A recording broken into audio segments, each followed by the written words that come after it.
now because we're going to talk Welcome about to it. this. Welcome. We want to welcome Jeff Thompson, no S. No S. Right.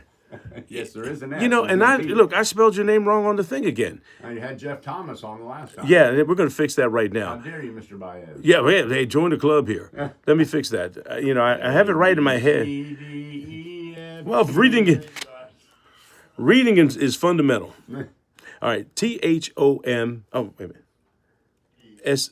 No P. No P. SON. Right. No P until the second cup of coffee. There you go. THOMSON. There you All right, Jeff Thomas. Because we had Thomas. So now there's a stream right on the YouTube video and also on Facebook Live, right? Yeah. I had it up for a second wrong. But here, so you believe that we did land on the moon? Yes, sir.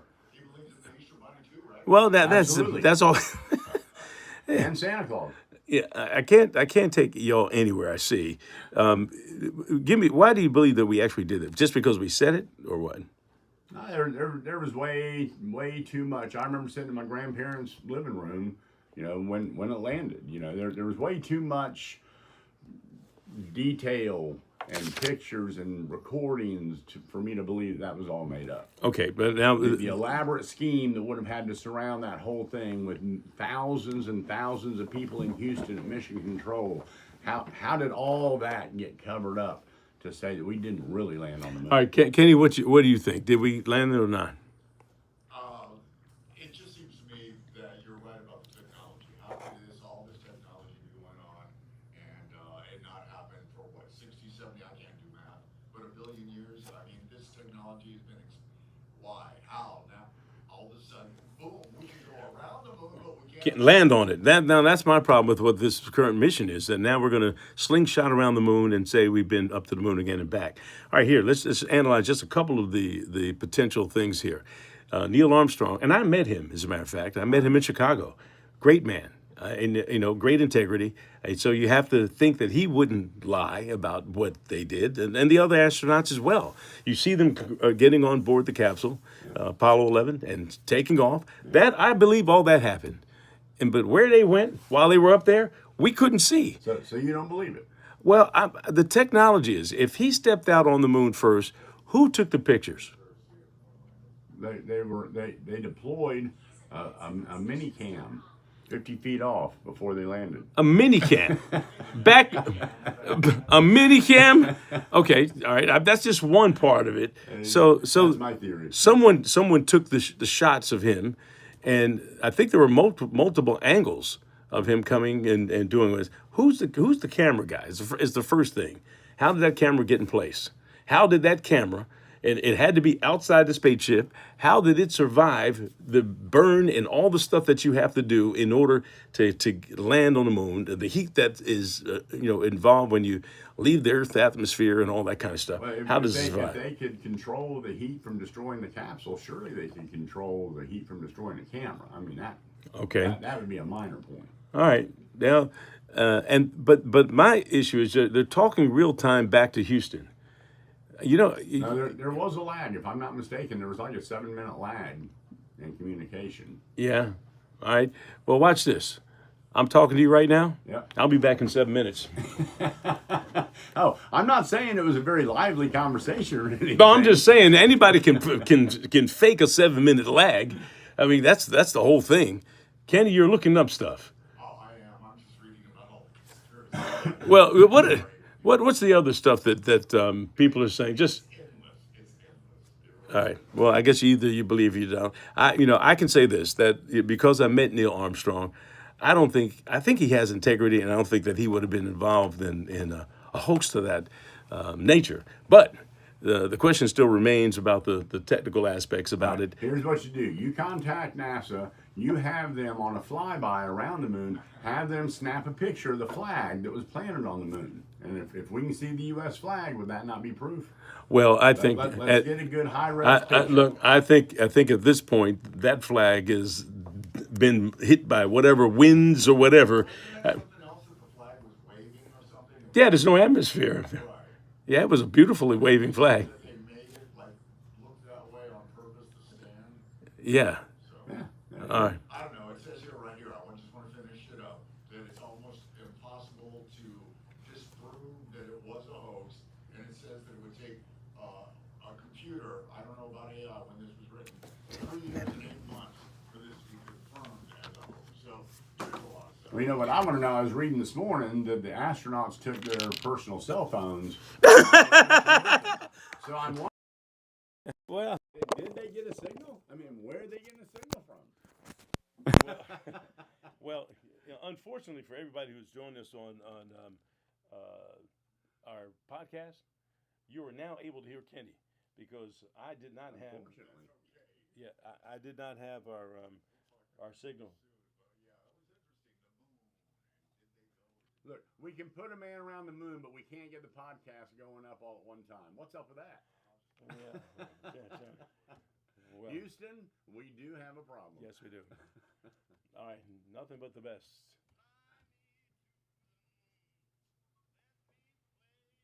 I can't hear that.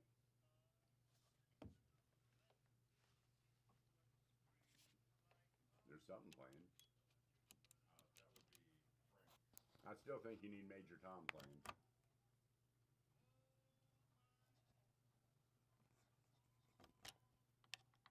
Plug it in there. Try that one. See what happens. See? And your setup here might be about the same size as what they're using to control this lunar project. I don't know why we're not getting any audio through the board here, but whatever it might be, it might be. All right. And it might be a silent show this Well, week. look, no, the people out in Radio Land, people in Radio Land here is fine, but that's fine. Yay! All right, so look, we got the blooming idiot here, and we're going to talk with you a little bit about some stuff here because we done wasted all this time. You're talking about people landing on It's the moon. springtime, That's baby. No okay. matter what's going on the moon, it's springtime in Fayetteville. All right, we've got Fayetteville's most dependable forecast right now with CBS 17 meteorologist Rachel Dunsing. With a few isolated showers and a high of 83. Overnight will be partly cloudy with a low of 62. Saturday will be partly cloudy with a few more stray afternoon showers and a high of 85.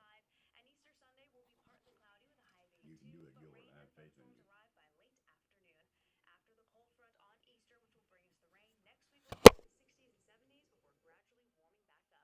That's your Fayetteville forecast. I'm CBS 17 meteorologist Rachel Dunsing. All right, Rachel, thank you. Right now, 62 degrees in Fayetteville, Hope Mills, and also Grays Creek. You're listening to News Talk 640, WFNC.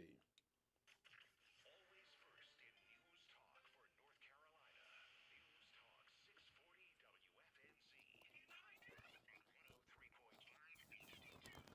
Richie Law Firm Injury Lawyers. Richie Law's on top of it. Go to RichieLaw.com. That's RichieLaw.com. Last time your CPA brought you a strategy that dramatically saved you taxes. This is Roger Harris, president of White Horse Financial. The two biggest robbers of wealth are debt and taxes. Our team of tax attorneys and tax planners help successful people legally pay less tax. If you have over $1 million in retirement accounts or you're selling a business or real estate, we may be able to help. Call 910-339-2625 for a 15-minute discovery call or visit whitehorse-financial.com. Easter on us, Honey Baked Ham would like to celebrate the risen Sunday, Thursday, Friday, and Saturday. Honey Baked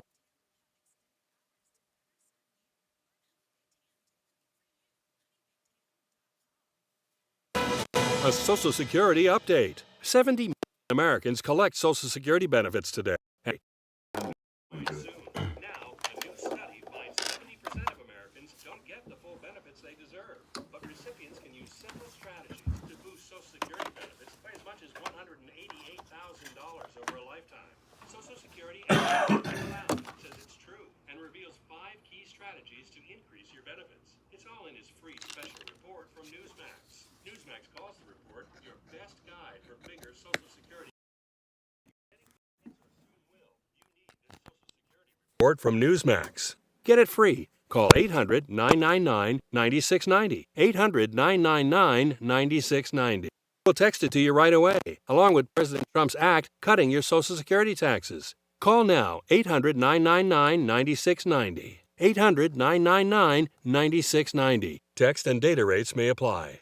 $5,000. That's the average amount of money people in the U.S. are now spending on gas in a year. $5,000. That's crazy. If you drive, you have to download Upside, the free app that gives you cash back every time you get gas. That's right. You can earn real cash back with Upside just by buying the gas you're already buying. You can literally start earning cash back today. I use Upside every time I fill up, and I've already made around $300. You're putting gas in your car anyway. Why not get real cash back? If you like free money, download Upside. I'm saving the cash I earn from using Upside to help pay for a vacation later this year. Download the free Upside app now to earn cash back every time you buy gas. Use promo code COIN to get an extra 25 cents per gallon on your first tank. You can cash out anytime right to your bank, PayPal, or a gift card for Amazon and other brands. Just download the free Upside app and use promo code COIN for a 25 cents per gallon bonus on your first tank. That's code COIN for a 25 cents per gallon bonus.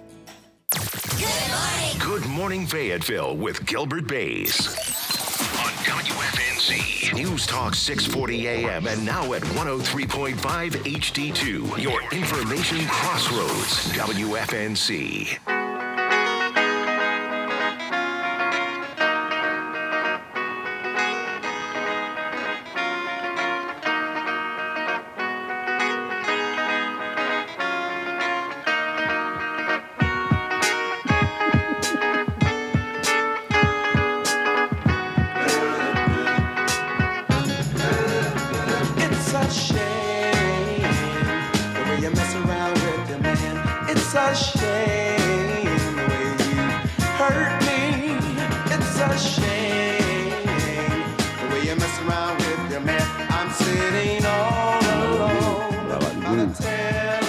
Hit it, Jeff. I can't hear it.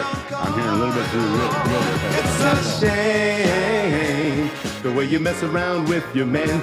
It's a shame when you play with my emotions. All right, we're on now. Oh, yeah. It's a shame the way you mess around with him. Hey, oh, what a beautiful morning. Jeff Thomson is here, no P. The blooming idiot, self-proclaimed. I always say that, self-proclaimed, because I bring my mic all the way back up because I can hear myself. There we go. Now we're back to full strength. Hey, the blooming idiot made it statewide, by the way. Did it really? Pick up your latest copy of Our State magazine. And what does it say? You got the blooming idiot and Miss Kitty. I meant to bring my copy in here this morning. It's laying out on the counter, and I forgot it. Well, yeah, they were doing a story about seeds, about different vegetable seeds, and where you can find vegetable seeds like you haven't since the early 40s. And, of course, we've got that huge seed wall, and so that's kind of what got us on their radar. Well, Kenny this morning brought up a good point. He says he's got shade in his backyard. Can I bring you up on screen here? I know you're busy over there because I checked your schedule. Actually, I'm looking up the publication that he's talking about. I used to read that quite a bit. He's still looking at moon landings. Yeah. Well, look. What was your question about your backyard and your concerns there? Well, I've been going on and on all winter about, and I've lived there 3 years, and I've been saying one of these days, backyard garden, above ground garden. I've heard that from you for many years. Okay, all right, blooming idiot. I'm just saying. Anyway, I went back there to, lay my plot, and I realized I've got so many big oak trees. Is that the one with the acorns, chestnut trees? I don't know. Yeah. But anyway, I've got so many big trees out the back. There's no sun at all. It's not going to get any sun. So I think I'm going to go with the bucket system. Is that what you're going to tell me to do? Well, the sun is still the sun. I mean, you're with with buckets and stuff like that, you can move it around to where you can hit more sunlight. Right. I mean, what's wrong with your front yard? Go ahead and plant your vegetable garden in the front yard. You might meet some new neighbors that way. Yeah, they'll take my tomatoes. I mean, sun will directly affect how well you produce. Your tomato plants may still grow. They're just not going to produce as heavy if they don't have as much sunlight. Mm-hmm. But a lot of people put their vegetable gardens out in full sun, and that's great, except halfway through the summer, you're just watering yourself to death, trying to keep them alive and trying to keep them going because of that all-day sun. Good point. So if you get a break from the afternoon sun on most any of your vegetables, that's good. But total shade, that's a whole different story. That's going to make it more difficult. All right, so what should people be doing right now? Because we're in the beginning of spring, beginning of April. Well, we're starting to see growth happening. What there's all should kinds be of growth aerating? happening Let's right talk now. lawns for a second. Aerating, What should be No, happening? do not aerate. Aerate in July. June, July is when you need to be aerating. When your grass is growing as aggressively as it's going to grow. Right now, your thing is making sure you get rid of your thatch, do a little bit of weed control, get your pre-emergent out. Still not too late because you'll still keep some stuff from coming up if you go ahead and get your pre-emergent out now. But then it's your post-emergent sprays that we'll be starting on. You always got to be careful. You don't want to overdose while your grass is greening up because it kind of stunts your grass. I mean, how often should you do your herbicide? Once a month or once every other month? It all depends on what you're trying to kill and what you're using. Some of them, like if you're trying to kill crabgrasses, it's going to take 2 applications spaced about 10 days apart. So you'll have to kind of keep track of that. As far as like atrazine on centipede is a great chemical. You can spray that out and you can use that over and over. There is a point where you want to stop. So many applications through the summer season can start to damage your grass. So it's all there on the label. Just read and follow your label directions. But I think most people don't understand that having a good lawn isn't something that's going to happen overnight. It may take season to season. You're working on it a little bit. And the off season is really important as well. Oh, yeah. And I mean, there's plenty of people that come in and they want this beautiful green grass, within a week. I had a guy yesterday. He said, I need to have my grass green for Easter Sunday because I got all my family coming over. And I told him that, Lowe's sells spray paint. That's the only thing I can tell you, but then your grass is really going to suffer after that. So, God is going to dictate how quickly everything rolls in and how quickly everything greens up. Your grass is greening up, but it's very slow right now because we haven't had the really warm temperatures, especially at night, to allow that to happen. So you need to be patient. Don't start fertilizing yet. I want your grass to be 70 to 80% green before you start throwing fertilizer to it. That's when you're going to get the biggest bang for your buck out of your fertilizer. How much do you sleep at 3 o'clock in the morning? Well, not you all, because you all wake up early. But normally, your grass is asleep. It's not going to eat while it's sleeping. So you need to let it start waking up before you start giving it food. And that's exactly what's going on with the fertilizer. Just hold off a little bit. The other thing about the fertilizer is it depends on what you have. Like centipede, for example, doesn't like, what's the middle number? Phosphorus. 15015 or whatever it is that you get for centipede. I call it centeweed because it'll grow in concrete just about. Oh, yeah. And it wants the worst. And the neat thing about that, and correct me if I'm wrong, centipede, because it's a vine-type grass, it grows real close. It will start to crowd out some of the weeds that you have if you're doing the right things. You got to get it to grow really healthy and strong. If you've never done a pH or a soil sample to determine your pH level, you really need to do that because you can waste a lot of money and time trying to get grass to grow if your pH level's too low. Very easy fix. But you got to go through that process to find out where you're at and what we need to do to get it where it needs to be. What brings up your pH? Lime. You have to put lime. And typically you have to lime in our area every 2 to maybe 3 years. But if you need 100 pounds and you put out 20, you're spitting in the wind. You hadn't done a whole lot. Okay, we're running out of time because we wasted all that time on the moon and me trying to fix the podcast. And so, let me mention this because we got like 7 plant trucks in Wednesday. I mean, it looked like Mother Nature threw up all over our place. So we have got flowers, we've got hanging baskets, we've got the big Boston ferns everybody's after, and we've got vegetables rolling in. There's plenty of tomatoes out right now. Everybody's coming in going, where's the squash? Where's the okra? Where's the cucumbers? Still a little early. All these cool nights, we're doing you a favor by not having them out. If you want to double buy them, fine. I'll take that all day long. But we're trying to look out for you. All those kind of vine crops especially, they don't like cool nights. And so they're not going to grow any, and you could lose them if we get some strong winds on a cool night. We'll burn all that stuff. But by the middle of next week, I imagine we will be loaded down on all that stuff too. But I got a whole cool line. It's called Chef Jeff's peppers and tomatoes, and they're cool little colorful containers and all kind. We've got the ghost peppers, we've got the Carolina Reaper peppers, and that's what everybody's always wanting, those hot peppers. But we've got those in stock. So it's wide open for planting right now. You just got to hold back just another week or two on some of that other stuff that will be coming in very soon. Well, and it's about time to go again. But before you do, the main thing right now. For the beginning of April, depending on what grass you have. And there's a lot of people watching on the podcast who may live up in the Raleigh area. Yeah. And the difference between Raleigh's temperatures and Fayetteville is significant in Well, terms it's a of what type of 3-degree grass. difference, which doesn't sound like a lot, but it's a huge difference because in Raleigh they can grow fescue year round, stays green year round. We can't do that here. Fescue's a filler grass; it won't make it through the more intense heat that we get, and it will also likely not come back next winter, or I'm sorry, next spring. All right, what's your last point that you'd like to make before I kick you out? My last point, yes, I've got ferns. If you're calling the store, don't shop by phone. Just come on down. We've got what you want. So it's just springtime is wide open. I've got more bloom, more flowers, more trees, more shrubs, more everything that you want to plant in your lawn and garden. And it's go time. If you got questions, bring them down. I'm there all day long. I'll answer whatever I can. Got a good staff, knows what they're talking about. We will hook you up. And you know, the neat thing about the Blooming Idiot here, he knows the schedule. He came in with his Hawaiian shirt on Friday. Ta-da. He was supposed to come in Wednesday, and then we reassigned him for Friday. We reassigned it just so I could wear this shirt. Exactly. Boom. Here he comes. Bam, There you boom, go. bang. There we go. All right. Well, we appreciate you, and we'll be looking forward to seeing you the first of the month in May. That time, at that point, there's going to be some real things that people are going to need to do. Oh, Lord. It's going. If I might come crawling in, I may be out of all my energy by the time the 1st of May rolls around. All right. Well, look, we appreciate you coming in. You're listening to News Talk 640 WFNC. Gilbert. Right now, we've got Fayetteville's most dependable Kenny. forecast with CBS 17 meteorologist Rachel Dunsey. Today will be partly cloudy with a few isolated showers and a high of 83. Overnight will be partly cloudy with a low of 62. Saturday will be partly cloudy with a few more stray afternoon showers and a high of 85. And Easter Sunday will be partly cloudy with a high of 82, but rain and thunderstorms arrive by late afternoon. After the cold front on Easter, which will bring us the rain, next week will start in the 60s and 70s before gradually warming back up. That's your Fayetteville forecast. I'm CBS 17 meteorologist Rachel Dunsing. All right, Rachel, temperature holding steady right now, 62 degrees across the board in Fayetteville, Spring Lake, and also at Fort Bragg. You're listening to News Talk 640.